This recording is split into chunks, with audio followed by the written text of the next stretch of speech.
শ্বশুর কেন দিবে? শ্বশুরকে আমার দেওয়ার কথা, কারণ তার আস্ত মেয়েটা দিয়ে দিয়েছে সারা জীবনের জন্য। পড়ালেখা করাইছে সে, গড়ে তুলছে সে, গাছ লাগাইছে সে, আর গাছটা তুলে নিয়ে আসতেছি আমার সংসারে, সারা জীবন আমাকে সার্ভিস দিয়ে যাচ্ছে। নির্লজ্জের মতো কিভাবে ওই শ্বশুর বাড়ির দিকে তাকাইতে পারে কোনো যুবক? যৌতুক নেওয়া বা দেওয়া হারাম। বিশেষ করে নেওয়া তো সর্বাবস্থায় হারাম। দেওয়াটা কোনো মেয়ের বাবা যদি বাধ্য হন, এছাড়া তার মেয়ের বিয়ে না হয়, তাহলে সেক্ষেত্রে তার জন্য নিরুপায় হয়ে তাকে কোনো অসভ্য সমাজ বাধ্য করেছে, কোনো অসভ্য ব্যক্তি পরিবার বাধ্য করেছে, সেজন্য বেচারা বাধ্য হয়ে তার মেয়ের বিয়ের জন্য যদি দেয়, তাহলে তার দেওয়াটা কি হবে না? হারাম হবে না। যারা যৌতুক নেন, মুরব্বীরা ছেলে বিয়ে করে যৌতুক নেন, চাচিরা ছেলেকে বিয়ে করায়া ছেলের শ্বশুরবাড়ির থেকে বিভিন্নভাবে আদায় করেন। সারা বাংলাদেশে আছে, আপনাদের এই অঞ্চলেও আছে না নাই? রমজানে ইফতারি দিতে হবে, বিশাল বড় আপনার স্তূপ করে ইফতারি নিয়ে যেতে হবে। মেয়ের বাপের কি আছে কি না আছে এসব দেখা দেখি নেই, ঠিক না বেঠিক? ফলের সময় ফল কিনে দিতে হবে অনেক, হ্যাঁ, কোরবানের সময় গরুর কল্লা পাঠাইতে হবে, রান পাঠাইতে হবে, আর বিয়ের সময় তো বলতেই নাই, অনেক কিছু দিতে হবে। এসব কালচার আছে না নাই? বিয়েতে যারা যৌতুকের সাথে জড়িত তাদেরকে কিভাবে বুঝাবেন? ছোট্ট একটা লজিক বলি আমি, খুব ছোট্ট, একেবারে সহজ সরল। সেটা হলো, যেই ছেলে কোনো মেয়েকে বিয়ে করে তুলে আনে, এই ছেলে ওই মেয়ের বাপের বাড়ি থেকে যে টাকা পয়সা নিবে, জিনিসপত্র নিবে, সুবিধা নিবে, এগুলো নেওয়ার তো একটা রিজন থাকতে হবে, কারণ থাকতে হবে। কেন নিবে? কিসের বিনিময়ে নিবে? মেয়ের বাপ বেচারা কি অপরাধ করেছে যে তাকে টাকা পয়সা দিতে হবে আপনাকে? যদি বলেন যে সে মেয়ে জন্ম দিয়ে অপরাধ করেছে, সেজন্য তাকে প্রায়শ্চিত্ত করতে হবে দিয়ে, তাহলে ভিন্ন কথা। একটা কথা সহজে বোঝার চেষ্টা করেন। আপনি যে মেয়েকে বিয়ে করছেন, এই মেয়েটা জন্মের পর থেকে বিয়ের উপযুক্ত হওয়া পর্যন্ত একে ভরণ পোষণ দিয়ে, খাওয়া দাওয়া দিয়ে, চিকিৎসা সেবা দিয়ে, শিক্ষা দিয়ে, সমস্ত কিছু দিয়ে গড়ে তুলেছে কে? কার বাবা? ওই মেয়ের বাবা, ঠিক না? তার পিছনে পড়ালেখা করায়া তাকে মানুষ করাইছে। সেই পড়ালেখা শেখার পর, আপনার সংসারে আসার পর, তার ওই পড়ালেখাটা কাজে লাগবে কোথায়? কথা বলেন, আপনার সংসারে না?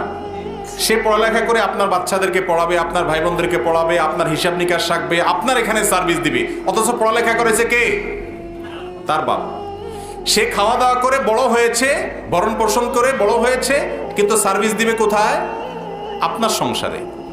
উচিত তো ছিল ছেলে পক্ষ মেয়ের বাপকে যে বলা, শ্বশুর বাবাজি, মেয়েটাকে এত বড় করে দিয়েছেন, লক্ষ লক্ষ টাকা এর পিছনে খরচ করছেন, এর উপকার সব আমি ভোগ করতেছি, খরচ করছেন আপনি, ইনভেস্ট করছেন আপনি, গাছ লাগাইছেন আপনি, ফল খাইতেছি আমি।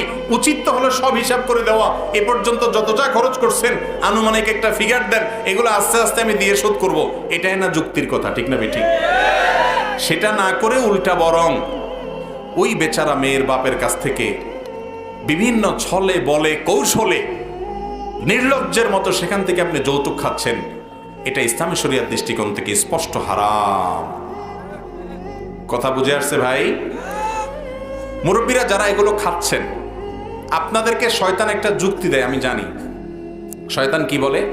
শয়তান বলে যে আমরা তো আসলে চাই নাই, তারা খুশি হয়ে দিতেছে, ঠিক না ঠিক? এবং ওই যে আপনারা ওয়াজ শুনছেন না, কি যেন বলে যে টেলিভিশন তো আসলে আমার দরকার নেই, আপনার মেয়েরই তো টাইম পাসের জন্য দরকার। মোটরসাইকেল আমার ছেলে তো লাগে না, সে তো আসলে বাসে টাসে যাইতে পারে, কিন্তু আপনার মেয়েকে নিয়ে যেতে হলে একটা মোটরসাইকেলে না চড়ায় নিলে এটা হয় না। আপনার মেয়ের জন্যই একটা মোটরসাইকেল দরকার। আর ফ্রিজ না থাকলে আপনার মেয়ে তরকারি জাল দিতে দিতে কষ্ট হবে, তার একটা ফ্রিজ না হলে মাছ গোশ এগুলো জাল দিতে দিতে কষ্ট হবে, তার জন্যই আসলে তার শান্তির জন্য একটা দরকার। এরকম নির্লজ্জের মতো বিভিন্ন ফাঁক ফোকর বাইর করে না?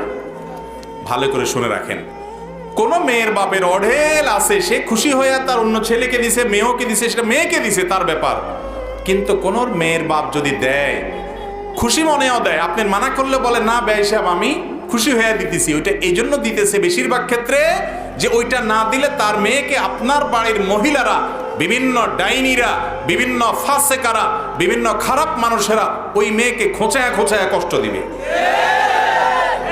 তার মনকে জর্জরিত করবে, বলবে যে ওই যে আমার অমুক ছেলের বিয়ে করাইছি, তার বাবার বাড়ি থেকে কত কিছু দিছে, এসব শোনাবে শুধু। ঠিক না বে ঠিক?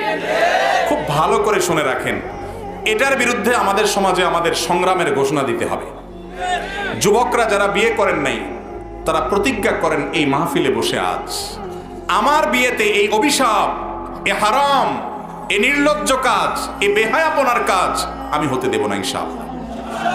আমার বিয়েতে শ্বশুরবাড়ি থেকে আমি কিছু নেব না, কোনো ইফতারির নামে, কোনো ফলের নামে, কোনো যৌতুকের নামে অথবা হাদিয়ার নামে, উপঢৌকন নামে কিছুই নেব না। শ্বশুর কেন দিবে? শ্বশুরকে আমার দেওয়ার কথা, কারণ তার আস্ত মেয়েটা দিয়ে দিয়েছে সারা জীবনের জন্য। পড়ালেখা করাইছে সে, গড়ে তুলছে সে, গাছ লাগাইছে সে, আর গাছটা তুলে নিয়ে আসতেছি আমার সংসারে, সারা জীবন আমাকে সার্ভিস দিয়ে যাচ্ছে। নির্লজ্জের মতো কিভাবে ওই শ্বশুর বাড়ির দিকে তাকাইতে পারে কোনো যুবক? আপনি বিদেশ যাবেন, টাকার তল পড়ছে, আপনাকে বিদেশ যাইতে বলছে কি আপনি রিক্সা চালান? আপনি রিক্সা না চালায় শ্বশুর বাড়ির টাকা দিয়ে বিদেশ যাবেন? আপনার মতো নির্লজ্জ, আপনার মতো বেহায়া আল্লাহর জমিনে কম আছে। যুবক, নিজের মধ্যে বিবেক থাকতে হবে, আল্লাহর ভয় থাকতে হবে। মা বাপ আপনার স্ত্রীর প্রতি অবিচার করলে মা বাবার সাথে বেয়াদবি করা যাবে না, শক্ত ভাষায় কথা বলা যাবে না, অভদ্রতা করা যাবে না, জোরে কথা বলা যাবে না, ঝগড়াঝাটি গালিগালাজ করা যাবে না। কিন্তু বিনয়ের সাথে হয় মা বাপকে বোঝাবেন, আর না হলে স্ত্রীকে সান্ত্বনা দিবেন যে তারা যা করছে তা অন্যায়, কিন্তু মা বাপ আমি কিছু বলতে পারছি না, তুমি সবর করো। তার সাথে থাকবেন, তাকে সঙ্গ দিবেন। আবার উল্টা মা বাবার সাথে গিয়ে তারে খোঁচাবেন না যে আমার বড় ভাবির বাবার বাড়ি থেকে এটা দিছে, আশপাশের লোকেরা এটা দিছে। এগুলো যদি করেন তাহলে সেক্ষেত্রে মনে রাখবেন আল্লাহর আরশ কাঁপার মতো অপরাধ এটা। ঠিক না বে ঠিক? একটা মেয়ে একটা সংসারকে সারা জীবনের জন্য ফেলে দিয়ে যেখানে সে বড় হয়েছে, তার নানি যেখানে পোতা, আপন মা ভাই বোন সবাইকে ফেলে দিয়ে আপনার সংসারে চলে আসছে, সারা জীবন থাকবে, গাধার মতো খাটবে, সার্ভিস দিবে, আপনার চরিত্রকে হেফাজত করবে। এগুলোর বিনিময়ে প্রতি মাসে মাসে হাজার হাজার টাকা যদি দেন, তারপরও তো তার ঋণ শোধ করতে পারবেন না। নির্লজ্জের মতো তার বাপের কাছ থেকে কিভাবে আশা করেন? এই যৌতুকের বিরুদ্ধে আমরা সংগ্রাম করবো তো ইনশাআল্লাহ। এই সমাজে কোনো যৌতুক আমরা নিতে দেব না, নেব না ইনশাআল্লাহ। কোনো মেয়েকে যদি যৌতুকের জন্য কোনো জ্বালাতন করে কেউ, তাকে আমরা বোঝাবো, তার বিরুদ্ধে সামাজিক সচেতনতা গড়ে তুলবো, মানুষকে বলবো বোঝাও। আর আমরা নিজেরা প্রতিজ্ঞা করব, যারা বিয়ে করেছি তারা অন্য কারোর বিয়ের সাথে যখন আমরা জড়িত হব যেন যৌতুক সেখানে দেয়া না হয়, আমরা ভূমিকা রাখবো ইনশাআল্লাহ। আর যারা বিয়ে করেন নাই তারা তো নিয়ত করবেন যে আমার বিয়ে হবে যৌতুক মুক্ত বিবাহ। চেষ্টা করা যাবে না ইনশাআল্লাহ? বিয়ে তো আমরাও করেছি, শ্বশুরবাড়ি থেকে কোনো যৌতুক তো আমরা নেই নেই, কোনো সুবিধা তো আমরা নেই নেই। আমরা কি না খাই মরে যাচ্ছি? মানুষের থেকে নিয়া যৌতুক নিয়া বড়লোক হয়ে গেছে, কোটিপতি হয়ে গেছে কয়জন আমি জানি না, আল্লাহ জানে। কিন্তু হারামখোর কখনো বরকত পেতে পারে না। মনে রাখবেন, কারো সম্পদ চুরি করে আনা, রাস্তায় ছুরি চাকু আর পিস্তল ধরে ডাকাতি করা আর শ্বশুরবাড়ি থেকে যৌতুক নেওয়ার মধ্যে কোনো পার্থক্য? ওইটাও হারাম, এটাও হারাম। বরং ওইটার চাইতে একদিক থেকে এটা অনেক জঘন্য এবং ডেঞ্জারাস। কারণ এখানে আপনার শ্বশুর আপনাকে আস্ত মেয়েটা তুলে দিয়ে উপকার করেছে, উপকারের নামে আপনি থাপ্পড় দিয়ে তার কাছ থেকে আরো চাঁদা আদায় করছেন। পথে যে ডাকাতি করছে সেই বেচারা তো ডাইরেক্ট টাকাটা নিয়ে নিছে, আর এখানে যে উপকার করছে আপনি তার কাছ থেকে চাঁদাবাজি করেছেন, আপনি বড় ডাকাত। আল্লাহ আমাদেরকে বোঝার তৌফিক দান করুন। সবাই সচেতন হবো তো ইনশাআল্লাহ। যৌতুক এদেশে আমরা রাখবো না, এই সমাজে আমরা রাখবো। সমস্যা আছে যুবকরা, আসতে চিল্লান। এই কথা বললে মুরব্বীরা কি বলবে? আমি বলি, মুরব্বীরা বলবে যে বিয়ে মাত্র শুরু হয়েছে, কথাবার্তা এখনই ছেলে বলতেছে শ্বশুরবাড়িতে কিছু নেওয়া যাবে না, এই পোলা বিয়ে করাই দিলে কি করবে? এ তো শ্বশুর শাশুড়ির হাতে মুরিদ হবে, এ তো শ্বশুরবাড়ি ছাড়া কিছু বুঝবে না।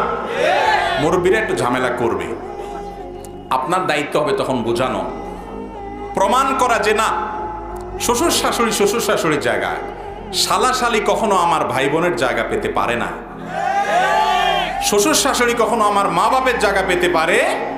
আমার মা বাপ আমার মাথার উপরের তাজ, তাদের সাথে কারোর কোনো তুলনা নেই। আমি শুধুমাত্র এই জায়গায় অন্যায়ের বিরুদ্ধে বলছি, এর মানে এই না যে আমি আমার মা বাবার চাইতে তাদেরকে প্রাধান্য দেব, বেশি শ্রদ্ধা করব, বেশি মানবো। এটা হতে অনেক যুবকরা কিন্তু আছে যে এই ক্ষেত্রে মা বাবার কথার চাইতে শ্বশুরের কথা বেশি শুনে, ভাই বোনের চাইতে শ্বশুর শাশুড়ি শালাদেরকে বেশি আদর করে, আছে না নাই? এগুলা করা যাবে না। আবার মেয়ের বাবারাও আজকাল বিয়েতে এত মহারণা ধরে, এত মহারণা দাবি করে যে সৎ এবং ভালো ছেলেরা বিয়ে করতে পারে না।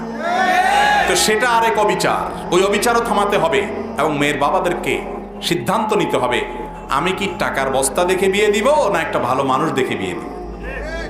এখন আজকাল ছেলেরা বিয়ে করায় ময়দার বস্তা দেখে, আর মেয়েরা বিয়ে করায় টাকার বস্তা দেখে।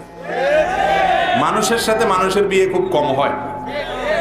মেয়ের বাপরা মানুষ খোঁজে কম, খোঁজে টাকার বস্তা। আর ছেলেরাও মানুষ খোঁজে না, খোঁজে ময়দার বস্তা। অতএব রুচি সবারই পরিবর্তন করতে। আমাদের নবীজি বলেছেন ফাসফার বিজাতিদ দ্বীন, তুমি বিয়ে করবা দিনদার কিনা, মুত্তাকি কিনা, আল্লাহকে চিনে কিনা, আল্লাহর ভয় অন্তরে আছে কিনা, হালাল হারাম বাজ বিচার করে কিনা, পাত্র হোক আর পাত্রী হোক, এই জিনিসটা যদি থাকে, এ হলো মানুষ, এই ইমানদারি মুত্তাকি, এর সাথে সংসার করে সুখী হবা। চেষ্টা করবো না ইনশাআল্লাহ? আল্লাহ আমাদেরকে বোঝার তৌফিক দান করুন।